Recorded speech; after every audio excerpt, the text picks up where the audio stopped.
किड़ो हाला केम छो काय झाला। तो आज हम इसी पे बात करेंगे। नहीं, मुझे मराठी नहीं आती, बट मारना मत। Topic is language war. We gonna talk on that. आपको पता ही है, तमिलनाडु से लेके महाराष्ट्र में हर जगह पे लैंग्वेज को लेके टेंशन्स चल रहे हैं। इसीलिए आज हम बात करेंगे on going language war in India. कौन सी लैंग्वेज कब यूज करनी है, ये एक स्ट्रेंथ होनी चाहिए, वीकनेस नहीं। कहते हैं भारत में हर 10 कदम पे भाषा बदल जाती है, वेश बदल जाता है, खाना बदल जाता है।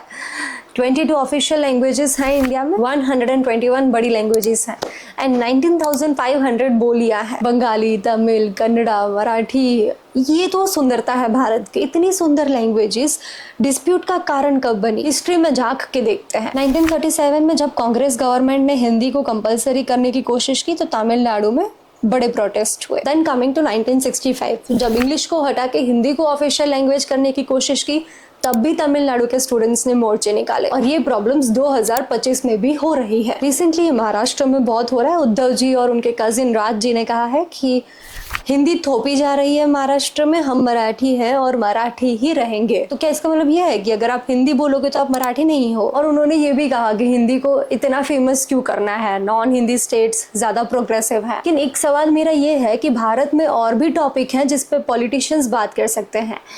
Talking about unemployment, talking about cleanliness, talking about upcoming AI projects. Language का एजेंडा यूज करके पॉलिटिक्स करना शोभा नहीं देता। तमिलनाडु के सीएम ने भी कहा था कि हिंदी को थोपना भारत के कॉन्स्टिट्यूशन के खिलाफ है। इतना हिंदी से प्रॉब्लम क्यों है सबको? एक बेसिक सा सवाल है मेरा कि इंग्लिश भी तो हमारी लैंग्वेज नहीं है, लेकिन फिर भी हम सब पढ़ते हैं। क्यों? हमें पता है ग्लोबली यूज होगा, कम्युनिकेशन में यूज होगा, हमारा इंटेलेक्चुअल पावर बढ़ेगा, हमें समझ आएगा, हम कम्युनिकेशन करने के कैपेबल हो जाएंगे। तो यही अगर हमें अपने देश में करना है तो क्यों हिंदी तमिल हो जाता है? आपको पता ही होगा एनईपी 2020 में 3 लैंग्वेज फॉर्मूला है, उसकी वजह से ये डिस्प्यूट्स और बढ़ गए हैं। कर्नाटका पे काफी जगहों पे हिंदी के साइन बोर्ड्स हटा दिए गए, सिर्फ कन्नड़ और इंग्लिश में रखे गए हैं। वही अमित शाह ने कहा था कि हिंदी पूरे भारत में यूज होनी चाहिए। बंगाल लेमलाइट में इतना नहीं आया, लेकिन बंगाल में भी विवाद हुआ है। बंगाल में भी हिंदी भाषा को अलग तरीके से देखा जाता है। वहीं कर्नाटका ने तो हद पार कर दी। एक ऐसा बिल बनाया गया है, जॉब बिल कहा जाता है उसे, जिसमें ये रूल है कि 70% जॉब्स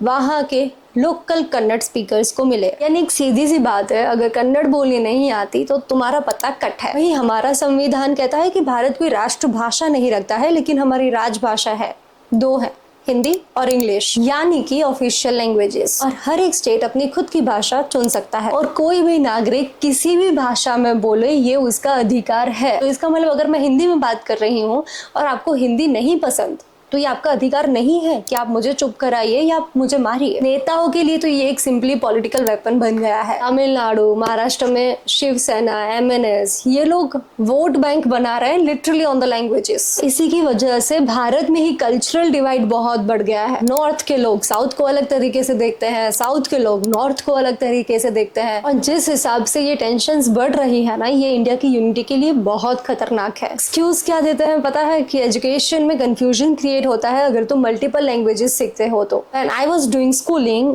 मैंने 4 लैंग्वेजेस सीखी थी। अपनी मदर टंग हिंदी तो छोड़ ही दो, उसके अलावा 4 लैंग्वेजेस।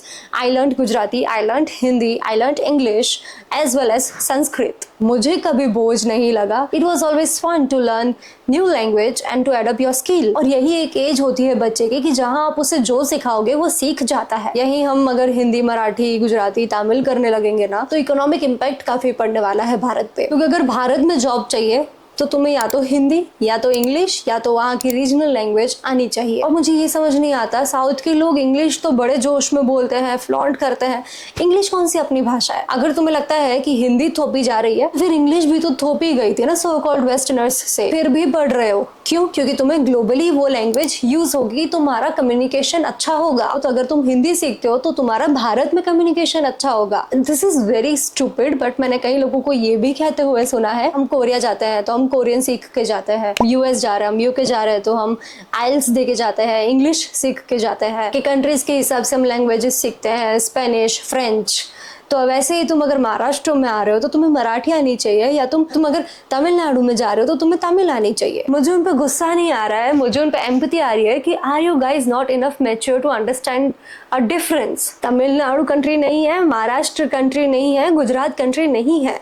ये कंट्री जिसका नाम भारत इंडिया है उसका हिस्सा है, और एक लैंग्वेज तो ऐसी होनी चाहिए कॉमन में जो एक ही कंट्री के सारे लोग समझ सकते हो। मेरा एक ही सेंटेंस है कि अगर हिंदी से इतनी प्रॉब्लम है, हिंदी अपनी नहीं लगती है, तो इंग्लिश भी अपनी नहीं है। Unity should be strength, weakness नहीं होनी चाहिए। लोगों को लिटरली पुलिस ने अंदर बंद किया है, ओपन फायरिंग्स हुई है, लेकिन फिर भी प्रोटेस्ट बंद नहीं होते हैं हिंदी को लेके। एनीवेज हम ऐसे ही और क्रूशियल टॉपिक्स के साथ फिर मिलेंगे।